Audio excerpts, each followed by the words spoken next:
कोकणातील प्रत्येक घडामोडींचे लाईव्ह अपडेट पाहण्यासाठी आताच कोकण कटा न्यूजच्या सर्व सोशल मीडियाच्या प्लॅटफॉर्मला लाईक, फॉलो आणि सबस्क्राईब करा। पुढची भूमिका म्हणजे आता स्पष्ट सांगायचं तर काही लपून राहिलेलं नाही। आम्ही शिवसेना पक्षात प्रवेश करणार आहोत असं आमचं 5 जणांचं ठरलेलं आहे। त्याप्रमाणे आम्ही आता आज गट स्थापन केला की उद्या आमचे नेते नामदार योगेश दादा कदम शिवसेनेनं दापोली नगर पंचायतीमध्ये ऑपरेशन टायगर यशस्वी केलेले आहे।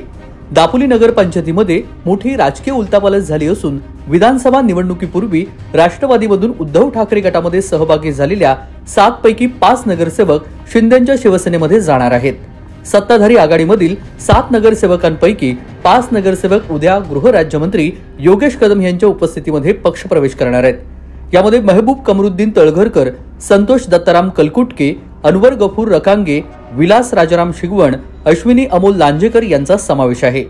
नगरपंचायतीमधील 5 नगरसेवकांनी शिंदे गटामध्ये सहभागी होण्याचा निर्णय घेतल्यानं नगरपंचायतीच्या राजकारणामध्ये मोठी उलथापालथ होणार आहे। राज्यमंत्री योगेश कदम यांच्या प्रमुख उपस्थितीमध्ये ते पक्षप्रवेश करणार आहेत। त्यामुळे माजी आमदार संजय कदम यांना हा मोठा धक्का मानला जातोय।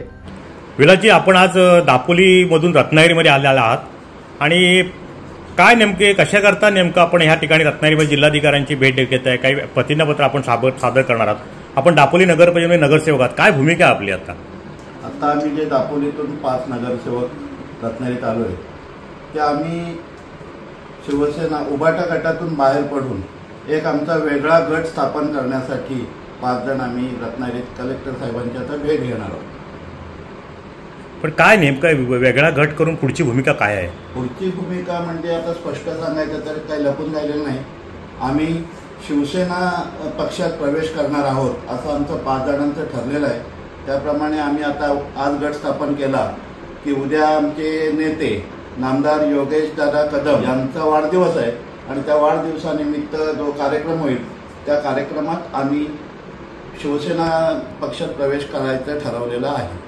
म्हणजे महसूल राज्यमंत्री योगेशदादा कदमच्या वाढदिवसाला तुम्ही ही भेट देणार असं म्हणायचं? नक्कीच नक्कीच। काय नेमकं योगेशदादा शिवसेनेत जाऊन नगरपंचायतीच्या भूमिकेत आपली काय राहणार आहे याच्या पुढे? कशा करता आपला प्रवेश करता आपण? बरोबर तुम्ही प्रश्न विचारताय। आम्ही आधी जे निवडून आलो त्यावेळेला आम्ही जरी सत्तेत असलो तरी वरती राज्यात सत्ता वेगळी होती। त्यामुळं सत्तेत असूनही आम्ही नगरपंचायतीच्या सत्तेत असूनही आम्ही विकासापासून लांब राहिलो होतो थोडेसे। त्याच्यानंतर आम्ही त्यामुळं नंतर सरकारमध्ये बदल होईल असं आम्हाला सगळीकडून सांगितलं गेलं। म्हटलं दापोलीचं शहराचा विकास तर व्हायला पाहिजे, त्या दृष्टीने आम्ही विचार केला सगळ्यांनी आणि सगळ्यांनी विचार करण्यापेक्षा आम्हाला तसं सांगितल्यानंतर आम्ही पण म्हणालो चला सगळ्यांबरोबर आपणही जाऊया आणि थोडंसं आम्ही वेगळा विचार करून उभाटा पक्षात प्रवेश केला। पण ज्यावेळेला निवडणुकीचा निर्णय लागला त्यावेळेला निर्णय फार वेगळे लागले आणि परत आम्ही सत्तेत असूनही विकासापासून वंचित राहिल्यासारखं झालं।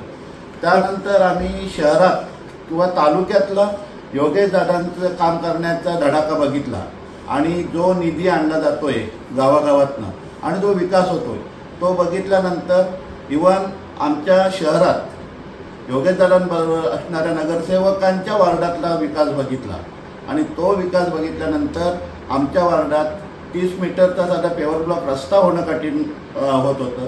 अशा वेळेला आम्ही सर्वांनी विचार केला की आता 2 वर्ष बाकी आहेत, या 2 वर्षात तरी योगेशदादा ज्या प्रकारे काम करतायत त्यांच्या प्रवाहात सामील होऊन आपल्या वार्डाचा विकास करावा की ज्याच्यासाठी आपण निवडून आलोय आणि नुसता वार्डाचं नाही तर शहरात सुद्धा काहीतरी चांगल्या गोष्टी घडाव्यात आणि योगेशदादांचं तसं मला विजन दिसला आणि त्यामुळेच आम्ही हा निर्णय घेतलेला आहे। पण एकंदरीत आपण घड्याळ चिन्हावरती आला तेव्हा लोकांनी आपल्याला घड्याळ चिन्हावरती मतदान केलं होतं। आपण या मतदारांचा कुठं अनादर होतो असं आपल्याला वाटत नाही? नाही वाटत, कारण मतदारांनी आम्हाला विकासासाठी निवडून दिलं होतं। मतदारांनी आमच्या वॉर्डमध्ये काहीतरी आम्ही कामं करावी यासाठी निवडून दिलं होतं। नुसतं पक्ष बघून निवडून छोट्या छोट्या नगरपालिका म्हणजे नगरपंचायतीचे किंवा ग्रामपंचायतीचे इलेक्शन हे राजकारण किंवा पक्ष बघून होत नाही। ते आपले गावाचा विकास कोण करेल, वॉर्डाचा विकास कोण करेल हे बघून मतदान करतात। त्याप्रमाणे आमच्याकडून जर होत नसेल तर काय अर्थ नाही। म्हणून निवड आम्ही 2 वर्षानंतर का होईना हा विचार केलाय आणि दादांकडे प्रवेश केला आणि दादांकडे आम्ही एवढीच मागणी केली की जी जी कामं आमची अजूनपर्यंत राहिलेत ती आमची पूर्ण करावीत आणि दादांनी तसं आम्हाला आश्वासन दिलंय, तुम्ही फक्त सांगाल ती कामं आम्ही करू. मॅडम, आपणही प्रवेश करताय का? आपल्यावरती काय कोणाचा दबाव वगैरे असं काय आहे का?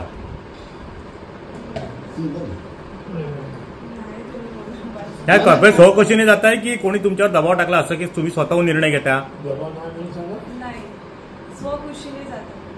स्वखुशीने जात आहे. राज्यातील घडामोडी घडल्यावरती शिवसेनेचे नगरसेवक हे उद्धव ठाकरे गटाशी ठाम राहिले, तर 2024च्या विधानसभा निवडणुकीआधी राष्ट्रवादीच्या 7 नगरसेवकांनी उपनगराध्यक्ष रकांगे यांच्या नेतृत्वाखाली स्वतंत्र गट स्थापन केला आणि आदित्य ठाकरे यांच्या उपस्थितीमध्ये ठाकरे गटामध्ये प्रवेश केला. नगरपंचायतीमध्ये आमदार कदम समर्थक नगरसेवकांची संख्या सध्या 2 आहे.